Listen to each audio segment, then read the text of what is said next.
आप सभी को हरतालिका तीज की ढेर सारी शुभकामनाएं। हरतालिका तीज को भगवान शिव और माता पार्वती की मिट्टी से बनी प्रतिमा की पूजा की जाती है। अगर संभव हो तो मिट्टी की प्रतिमा घर पर ही बनानी चाहिए। पूजा के समय शाम को प्रदोष काल में साफ शुद्ध वस्त्र धारण करें। पहले गणेश जी, नवग्रह और षोडश माता की पूजा करें।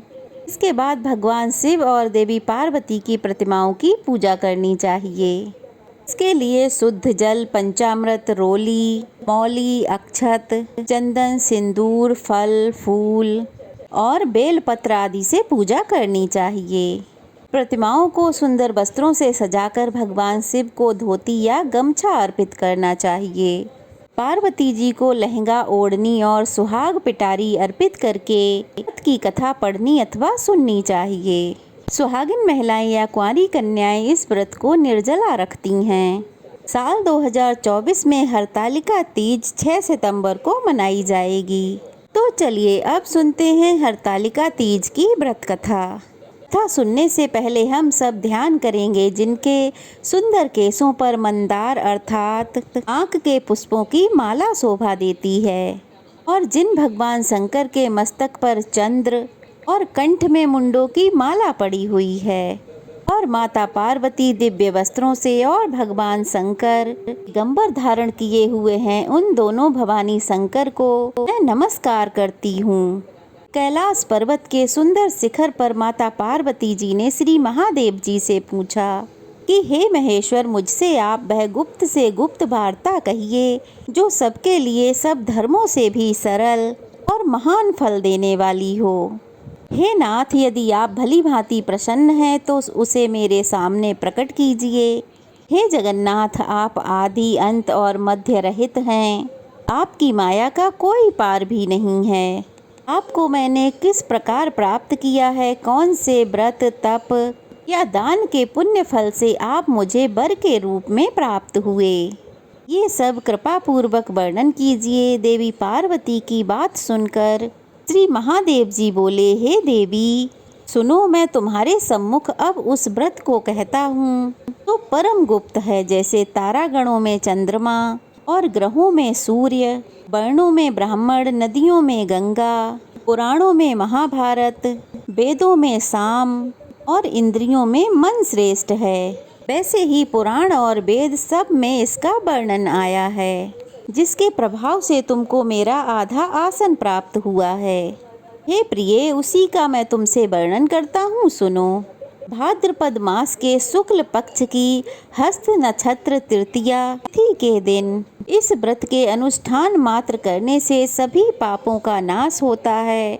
देवी, तुमने पहले हिमालय पर्वत पर इसी महान व्रत को किया था जो मैं तुम्हें सुनाता हूँ। तब देवी पार्वती जी कहने लगीं, हे प्रभु, इस व्रत को मैंने किस लिए किया था वह सुनने की मेरी इच्छा है, सो कृपा कर कहिए। शंकर जी कहने लगे, हे पार्वती, आर्यावर्त में हिमालय नामक एक महान पर्वत है। यहाँ अनेक प्रकार की भूमि अनेक प्रकार के वृक्षों से सुशोभित है, जो सदैव बर्फ से ढके हुए और गंगा की कल कल ध्वनि से दिव्यमान रहता है।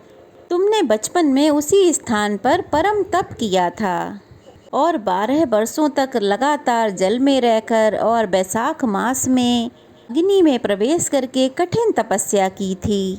श्रावण के महीने में बाहर खुले में निवास कर अन्न त्याग कर तपस्या करती रहीं। तुम्हारे उस कष्ट को देखकर तुम्हारे पिता को बड़ी चिंता हुई। वे दुखी होकर सोचने लगे, मैं इस कन्या का विवाह किससे करूं? इसी विषय में दैव योग से ब्रह्मा जी के पुत्र श्री नारद जी वहां पधारे।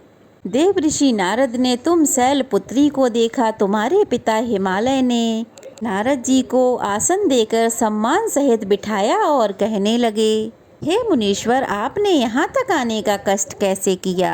ये क्या आज्ञा है? तो देवर्षि नारद बोले, नारायण नारायण, हे गिरिराज, मैं विष्णु भगवान का भेजा हुआ यहाँ आया हूँ। आप मेरी बात सुनिए। आप अपनी कन्या को उत्तम वर को दान कीजिए। ब्रह्मा, विष्णु, महेश आदि देवताओं में भगवान विष्णु के समान उत्तम कोई नहीं है। इसलिए मेरी राय में आप अपनी कन्या का दान भगवान विष्णु को ही दे दें। तो श्री हिमालय बोले, अगर भगवान विष्णु स्वयं मेरी कन्या को ग्रहण करना चाहते हैं और इसी कार्य से आप यहाँ पधारे हैं, तो ये तो मेरे लिए बड़े गौरव की बात है। हे देवर्षि, मैं अपनी कन्या अवश्य ही उन्हें दूंगा। हिमालय का यह आश्वासन सुनकर देवऋषि नारद वीणा पर नारायण नारायण कहते हुए आकाश में अंतर्ध्यान हो गए और शंख चक्र गदा और पद्म और पीताम्बरधारी भगवान विष्णु के पास पहुंच गए। नारद जी ने हाथ जोड़कर भगवान विष्णु से कहा, नारायण नारायण प्रभु, आपका विवाह कार्य निश्चित हो गया है। इधर हिमालय ने पार्वती जी से बड़ी प्रसन्नता पूर्वक कहा, हे पुत्री, मैंने तुमको भगवान गरुड़ध्वज विष्णु को अर्पण कर दिया है। अपने पिता के इन वाक्यों को सुनकर देवी पार्वती अत्यंत दुखी और निराश हो गईं। अपनी सहेली के पास गईं और धरती पर गिरकर अत्यंत दुखी होकर विलाप करने लगीं। अपनी सखी को विलाप करता देख देवी पार्वती की सखी बोली, हे सखी, तुम किस कारण से इतना दुखी हो, मुझे बताओ, मैं तुम्हारा दुख अवश्य ही दूर करूंगी। तब देवी पार्वती कहने लगी, हे सखी, मेरे मन की जो इच्छा है वह सुनो, मैं तुम्हें बताती हूँ। मैं तो श्री महादेव जी को वरण करना चाहती हूँ, परंतु मेरे पिता श्री विष्णु जी से मेरा विवाह करना चाहते हैं, इसलिए मैं निस्संदेह इस शरीर का त्याग करूँगी। पार्वती जी के इन शब्दों को सुनकर उनकी सखी कहने लगी, देवी, तुम निराश मत हो। जिस वन को तुम्हारे पिताजी ने ना देखा हो, तुम वहाँ चली जाओ और वहाँ कठिन तपस्या करना। तब हे देवी पार्वती, तुम अपनी सखी का ये वचन सुनकर अपनी सखी के साथ घने वन को चली गईं। हे पार्वती, तुम्हारी सखी ने तुम्हारा हरण करके घने वन में तुम्हें पहुंचा दिया। उधर तुम्हारे पिता ने तुम्हें घर ना पाकर सोचा कि मेरी पुत्री को कोई देव, दानव या किन्नर हरण करके ले गया है, और मैंने तो देवऋषि नारद को वचन दे दिया है कि मैं अपनी पुत्री का विवाह भगवान गरुड़ध्वज के साथ करूँगा। हाय, मेरा ये वचन कैसे पूर्ण होगा, ऐसा सोचकर हे देवी, तुम्हारे पिता चिंतातुर होकर मूर्छित हो गए। तब सभी लोग हाहाकार करते हुए दौड़े और मूर्छा दूर करने के लिए सोचने लगे और पूछने लगे, प्रभु, आप हमें अपनी मूर्छा का कारण बताइए। तब हिमालय राज बोले, मेरे दुख का कारण ये है कि मेरी रत्न रूपी कन्या का कोई हरण करके ले गया है, या सर्प डस गया, या किसी सिंह या व्याघ्र ने उसे मार डाला है। वो ना जाने कहाँ चली गई है, या किसी राक्षस ने उसे मार डाला है। इस प्रकार कहकर गिरिराज ऐसे कांपने लगे जैसे तेज वायु के चलने पर कोई वृक्ष कांपता है। फिर हे देवी, तुम्हें गिरिराज अपने साथियों सहित घने जंगल में ढूंढने के लिए निकल गए। सिंह, व्याघ्र, रीछ आदि हिंसक जानवरों के कारण वह वन बड़ा भयानक प्रतीत हो रहा था। तुम भी वन में अपनी सखी के साथ घूमती हुई एक नदी के तट पर एक गुफा में पहुंच गईं। उस गुफा में तुम अपनी सखी के साथ प्रवेश कर गईं, जहां तुम अन्न जल त्याग करके बालू का शिवलिंग बनाकर मेरी आराधना करती रहीं। उस समय भाद्रपद मास की हस्त नक्षत्र युक्त तृतीया के दिन तुमने मेरा विधि विधान से पूजन किया और रात्रि को गीत भजन करते हुए जागरण किया। तुम्हारे उस महाव्रत के प्रभाव से मेरा आसन डोलने लगा। मैं उसी स्थान पर आ गया जहाँ तुम और तुम्हारी सखी दोनों थीं। तब मैंने तुमसे आकर कहा, हे वरानने, मैं तुमसे अत्यंत प्रसन्न हूँ, तुम मुझसे कोई वर मांगो। तब तुमने कहा, हे देव, यदि आप मुझ पर प्रसन्न हैं तो आप महादेव जी ही मेरे पति हो जाएं।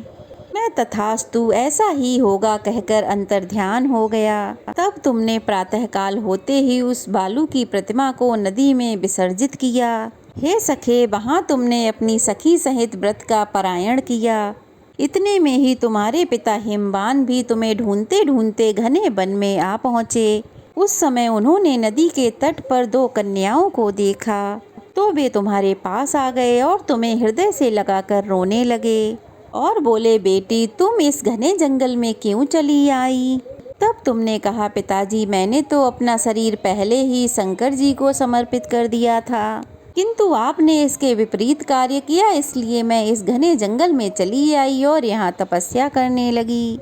तुम्हारे दृढ़ निश्चय और कठिन तपस्या को देखकर हिमवान ने तुमसे कहा, पुत्री, अब मैं तुम्हारी इच्छा के विरुद्ध ये कार्य नहीं करूँगा और तुम जिनके साथ विवाह करना चाहती हो, मैं उन्हीं के साथ तुम्हारा विवाह अवश्य कराऊंगा। हे प्रिय, उसी व्रत के प्रभाव से तुम्हें मेरा अर्ध आसन प्राप्त हुआ है।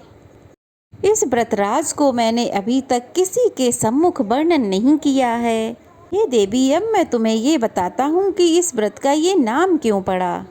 तुमको तुम्हारी सखी हरण करके ले गई थी, इसलिए इसका नाम हरतालिका पड़ गया। तब देवी पार्वती बोली, स्वामी, आपने इस व्रतराज का नाम तो मुझे बता दिया, किंतु मुझे इसकी विधि और फल भी बताइए कि इसे करने से किस फल की प्राप्ति होती है। तब शंकर जी इस प्रकार बोले, इस स्त्री जाति के अच्युतम व्रत की विधि भी देवी सुनो। सौभाग्य की इच्छा रखने वाली कुंवारी कन्याएं और स्त्रियां इस व्रत को विधि पूर्वक करें। केले के खम्भों और पत्तों से मंडप बनाकर उसे बंधन भारों से सजाएं। उसमें विविध रेशमी वस्त्रों की चांदनी ऊपर तान दें। चंदन आदि सुगंधित द्रव्यों का लेपन करने के बाद स्त्रियां एकत्रित हों। शंख, फेरी, मृदंग आदि बजाएं। विधि पूर्वक मंगलाचार्य करके श्री गौरी शंकर की आलू रूपी प्रतिमा स्थापित करें। फिर भगवान शिव और पार्वती जी का गंध, धूप, पुष्प आदि से विधि पूर्वक पूजन करें। अनेक नैवेद्यों का भोग लगाएं और रात्रि को जागरण करें। नारियल, सुपारी, जवारी, नींबू, लौंग, नारंगी आदि ऋतु फलों और फूलों को एकत्रित करके धूप, दीप आदि से पूजन करके कहें, हे कल्याण रूप शिव, मंगल रूप शिव, हे मंगल रूप महेश्वरी, हे शिवे सभी कामनाओं को देने वाली देवी, कल्याण रूप तुम्हें नमस्कार है। हे कल्याण स्वरूप माता पार्वती, हम तुम्हें नमस्कार करते हैं। भगवान शंकर जी को सदैव नमस्कार करते हैं। हे ब्रह्म रूपिणी, जगत का पालन करने वाली हे माँ, आपको बारंबार नमस्कार है। हे सिंह वाहिनी, मैं सांसारिक भय से व्याकुल हूँ, तुम मेरी रक्षा करो। हे महेश्वरी, मैंने इसी इच्छा से आज आपका पूजन किया है, आपका उपवास रखा है। हे माता पार्वती, आज आप मेरे ऊपर प्रसन्न होकर मुझे सुख प्रदान करो, मुझे सौभाग्य प्रदान करो और मेरे सुहाग की सदा रक्षा करो। कुंवारी कन्याओं को इस प्रकार कहना चाहिए कि हे देवी पार्वती, आप मेरे इस व्रत को, पूजन को स्वीकार करके मुझे मनोवांछित जीवन साथी प्रदान करो और मेरा दाम्पत्य जीवन सुखी करो। इस प्रकार के शब्दों द्वारा उमा सहित शंकर जी का पूजन करना चाहिए। विधि पूर्वक कथा को सुनकर गऊ, वस्त्र, आभूषण आदि ब्राह्मणों को दान करें। इस प्रकार विधि पूर्वक व्रत करने वाले के सभी पाप नष्ट हो जाते हैं। सुहागिन महिलाओं के सुहाग की रक्षा होती है और कुंवारी कन्याओं को जल्द ही मनोवांछित जीवन साथी मिलता है। प्रेम से बोलो उमा महेश्वर भगवान की जय। ये थी हरतालिका तीज की व्रत कथा। कैसी लगी कमेंट बॉक्स में ज़रूर बताइएगा। अच्छी लगी हो तो वीडियो को लाइक कीजिएगा, अच्छे अच्छे कमेंट्स कीजिएगा, ढेर सारा प्यार और आशीर्वाद दीजिएगा। और अगर नए हैं तो प्लीज़ जल्दी से चैनल को सब्सक्राइब कर लीजिएगा। तो चलिए फिर मिलते हैं, तब तक के लिए श्री शिवाय नमस्तुभ्यम। ओम नमः शिवाय।